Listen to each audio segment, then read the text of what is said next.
Good morning. Happy Labor Day. Let us pause as we bow our heads.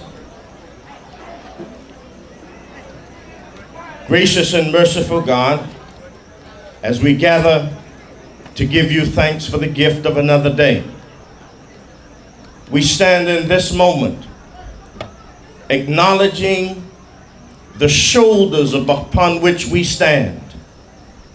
Those who struggled and sacrificed, those whose blood, sweat, tears, and pain broke down barriers, opened doors, guaranteed equal pay for a full day's work, guaranteed protection and health and safety on jobs.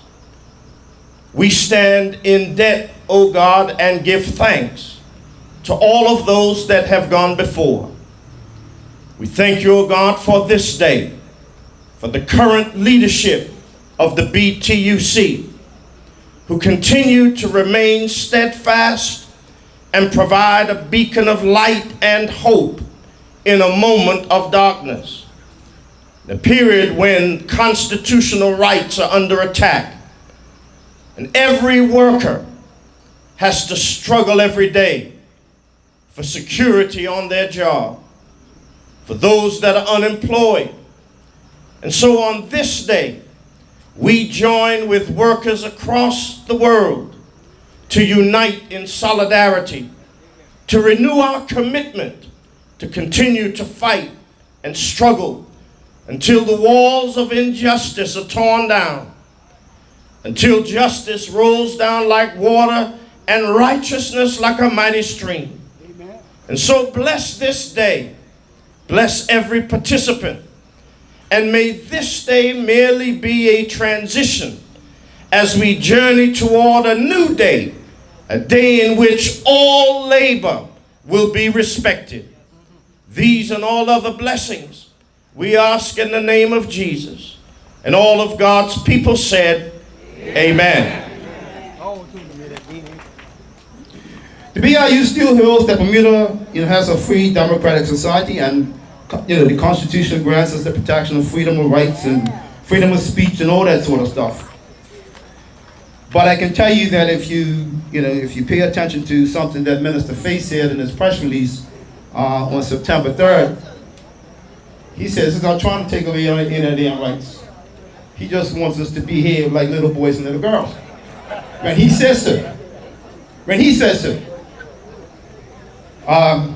What I would say to Minister Faye, and I'm trying not to be totally disrespectful, and really, I've been in this game a long time, so it don't matter whether he wants to try to do whatever he wants to try to do to me. I'm ready for him. So, when you have the international trade union movement that have been steadfast in representing the rights of organized labor, and working to ensure that universal rights, which include the freedom of expression and the protection of freedom of speech, along with the freedom of assembly, and guarantee the fundamental rights of all persons. How does the OBA come along and say, well, we can't afford to have these work stoppages? It's causing problems. Tell the employers to behave themselves, and we won't have this kind of stuff taking place. It's crystal clear. I said it, I'll continue to say it. I don't know if any union decides they wake up this morning, now we want to see how we can create havoc on this employer. The unions have always been reactionaries. We react to something that's being done to us. That's going to never ever change. We represent the rights of people. So we can't put their lives in jeopardy and put everybody else's lives in jeopardy. So if we're talking to the employer and they're not listening, and the only way we can get their attention is to go to the streets, if that's what it takes, then that's what it takes. So the Bermuda Trade Union Congress stands 100% in support of Brother Jason Haley and his fight against the Minister of Finance and the OBA government as they attempt to erode fundamental constitution and human rights. So enough is enough, and the OBA government must be stopped. Let me just repeat that. enough is enough, and the OBA government must be stopped.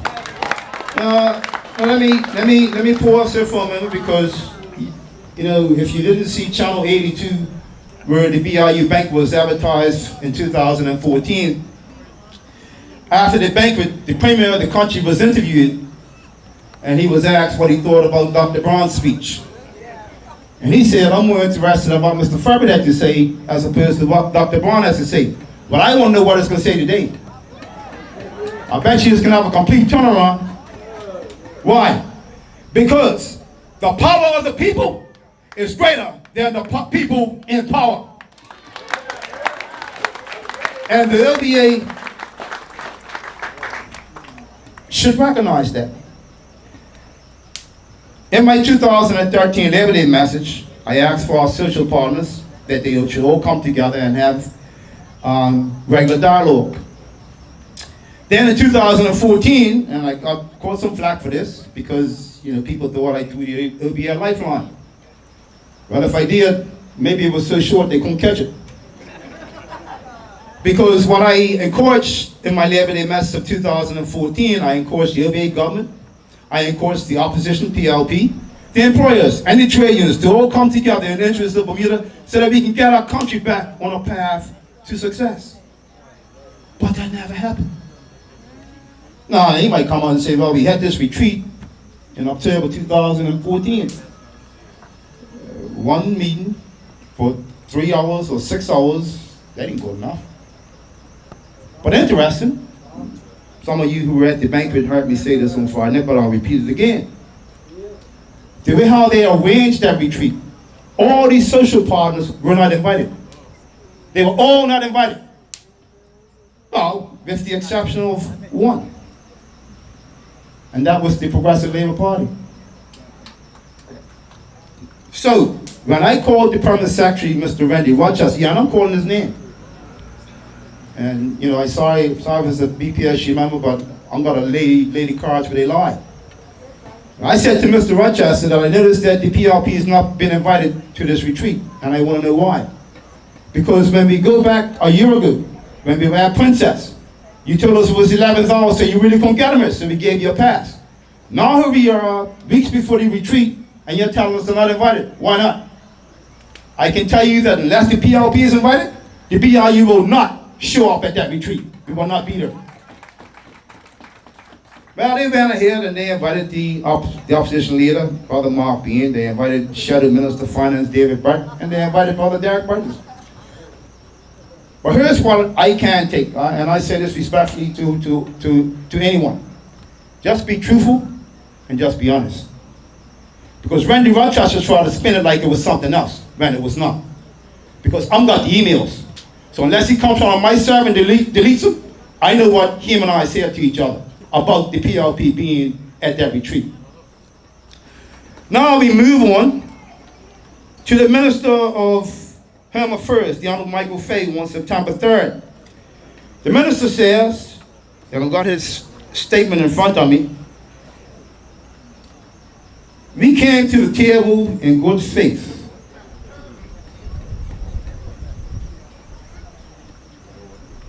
How could you consider you came to the table in good faith when you just consider leaving people behind? He goes on to say the people of Bermuda will recall marches in February, January 26th, January 27th, and January 28th. Does that sound like February to you?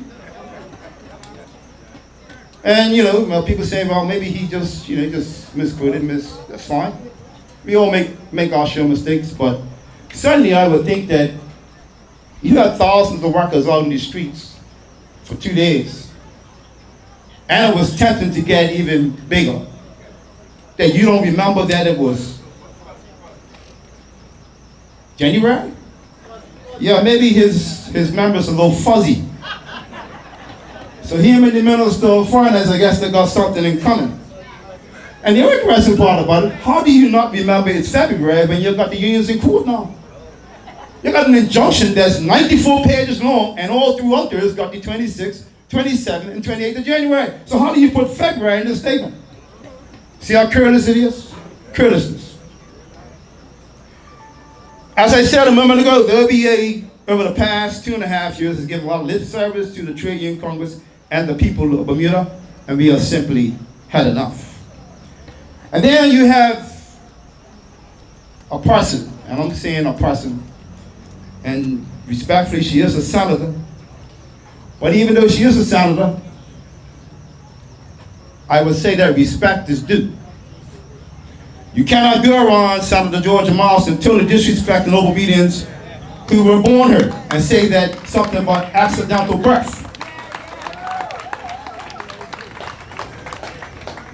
She should have been put on the next plane out of this country for making that kind of statement.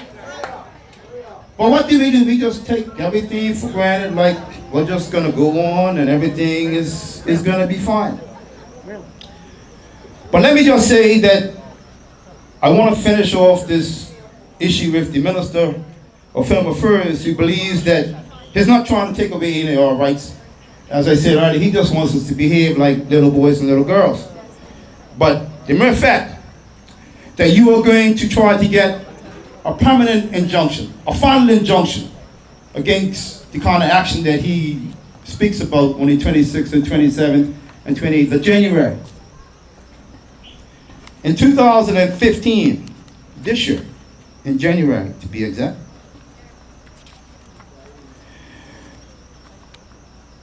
essential services law deemed unconstitutional by Supreme Court, and this is the Supreme Court of Canada. Because what happened in 2007, the Saskatchewan federal government came in 2007, and they put this law in place that if you work for public service, you're not allowed to strike. So in January of 2015, by a 5-2 majority, the High Court granted an appeal by the Saskatchewan Federal Labor Province and ruled the right to strike needs to be given back to the people. Now, so the minister will have you believe that all he wants to do is try to make sure that we follow the law. The laws that's made for us and not for them. You see, we've always had a problem with this unfair treatment of the law as relates to workers compared to whether it's the government or whether it's the employers. There should be one law across the board for all. But certainly, what the ruling in Canada clearly highlighted is that if you take away the workers' right to strike, you give the employer much more power. And the people have no power. And as a result of that, they said this cannot continue, and that's another reason why it was overturned. So the Minister of Finance probably needs to take his head out of his sand and pay attention, because we are not looking to go backwards. The One Bermuda Alliance government and its broken promises to the people of Bermuda since they were elected in 2012.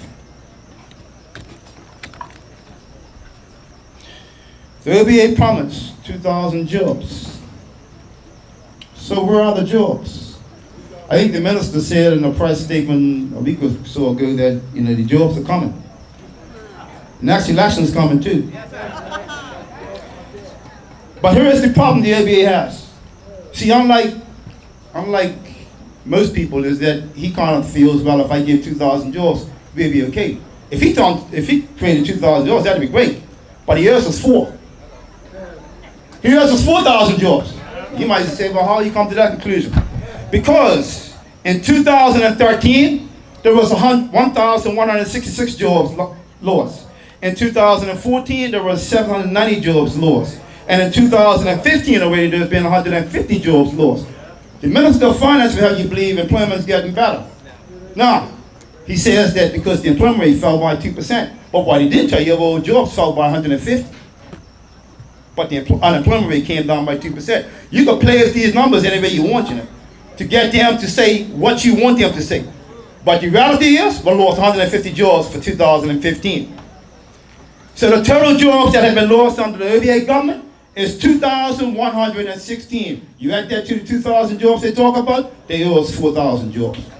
4,000. You might want to say, well, Brother Chris, I think you're stretching. I ain't stretching anything.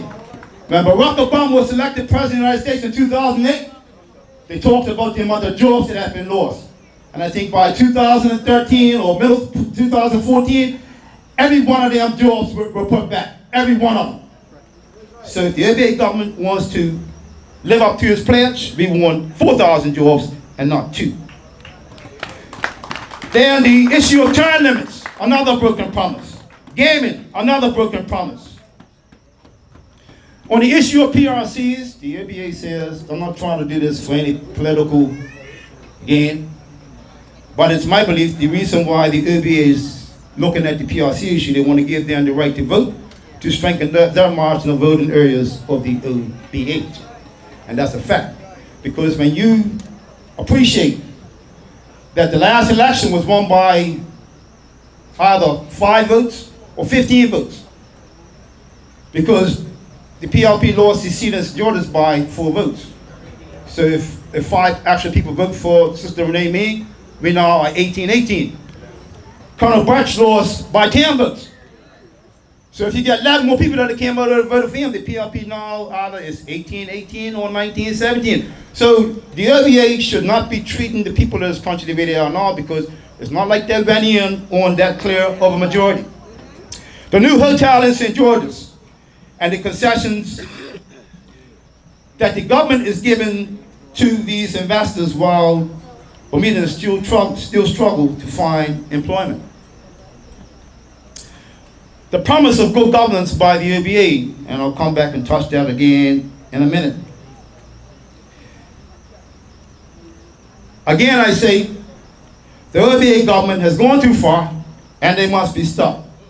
So the people, the power of the people is greater than the people in power.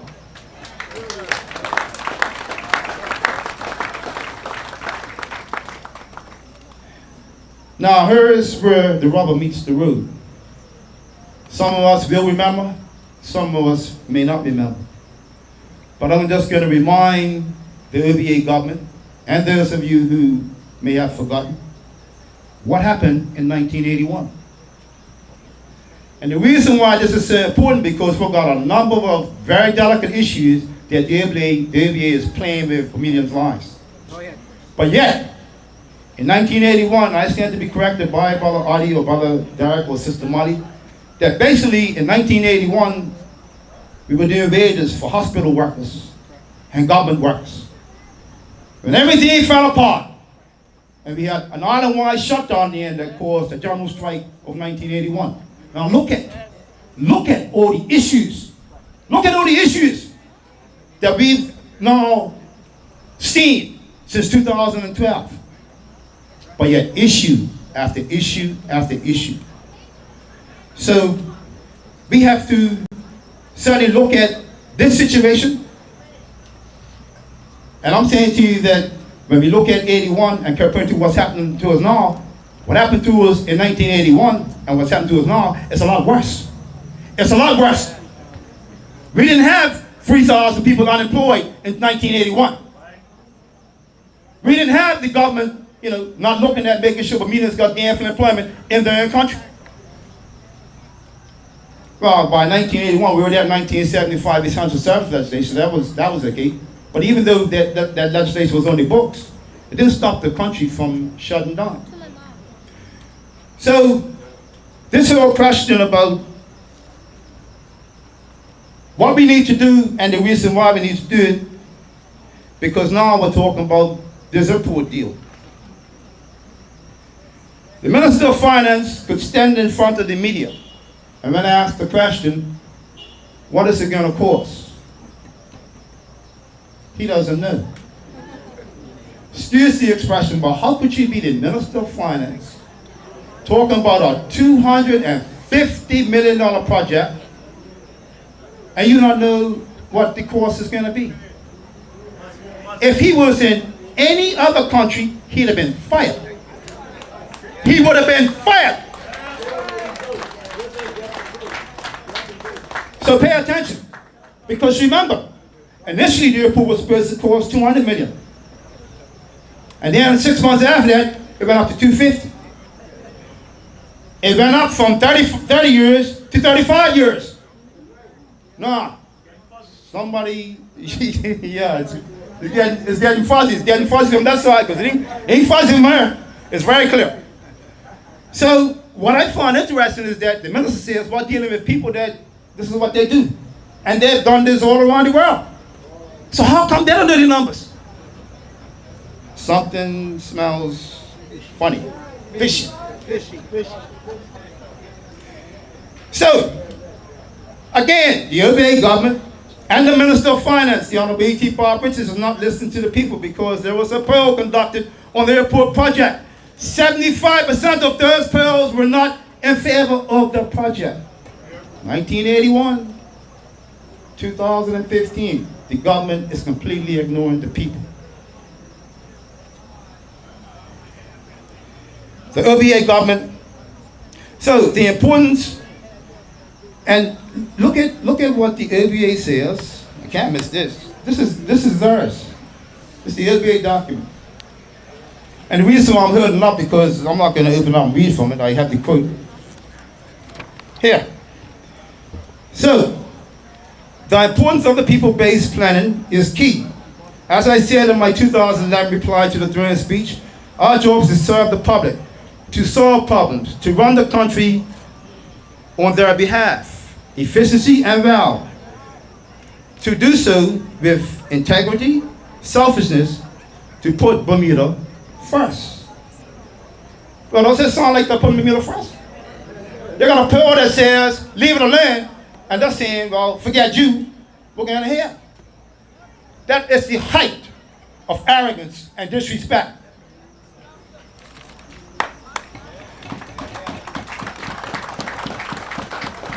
When we go further and look at the government platform, they promise the people our mission, transparency, inclusiveness, and accountability. Well, don't sound like we're being so transparent. Don't sound like that we're so inclusive. And certainly, when you talk about accountability, the Minister of Finance, of course, when Paula Cox said that she was a cog in the wheel, everybody took her to task on that, including the current government. Now this minister can say, well, I don't know what the numbers are, and everybody's like giving them a pass. Even us. Most people are not talking about it. You're giving them a pass. Why? And the interesting part about it is that when the People's Campaign released those 2,000 emails, clearly there was a lack of transparency and accountability in this project and the Minister of Finance and the OBA government. And the Minister of Finance says that, he brought them to Bermuda, had a press conference in an attempt to clarify and justify their position. But the Minister of Finance says, and he first met Akon in June of 2014, and I'm almost done. But there appears to be some fuzziness in what he says. And the reason why I say that, because we have the emails with Mr. Donald Olson, who is the Director of Business Development and Sales for Middle East and Africa from CCC, and he says, and I quote from the various page, yes, Akon brought this project to CCC. That was last winter. And we first saw the Minister of Finance from Bermuda at Akon's office. 2014. Now, if the minister says it was June 2014, winter is January or February of 2014. Or it's November, December 2013. So who is telling the truth? Is the finance minister telling the truth? Or Mr. Don Olson telling the truth? But somebody is not telling the truth.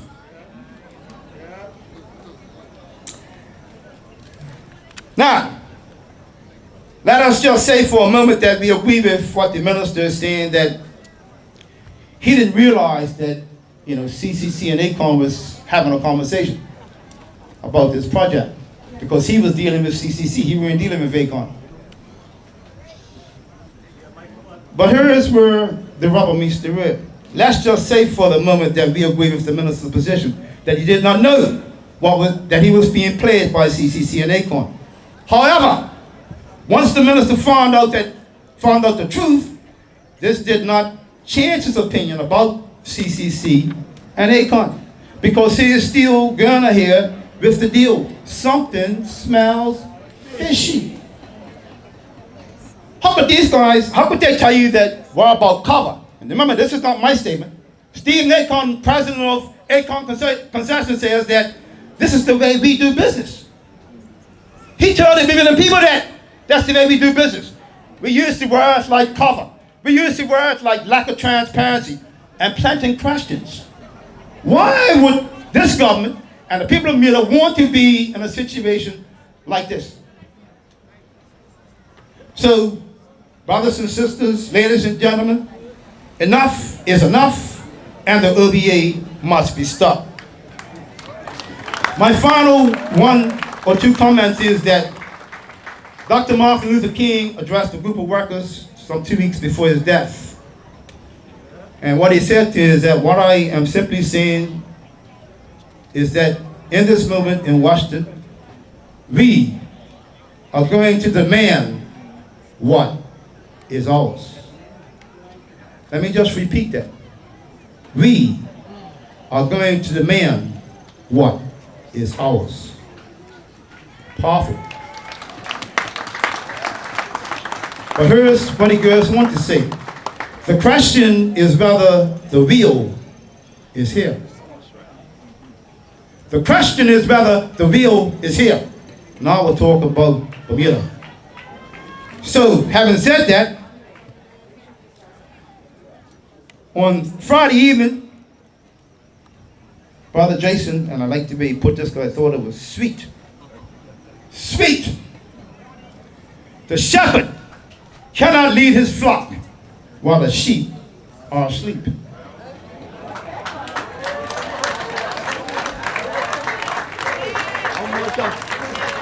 The shepherd cannot lead his flock while the sheep are asleep.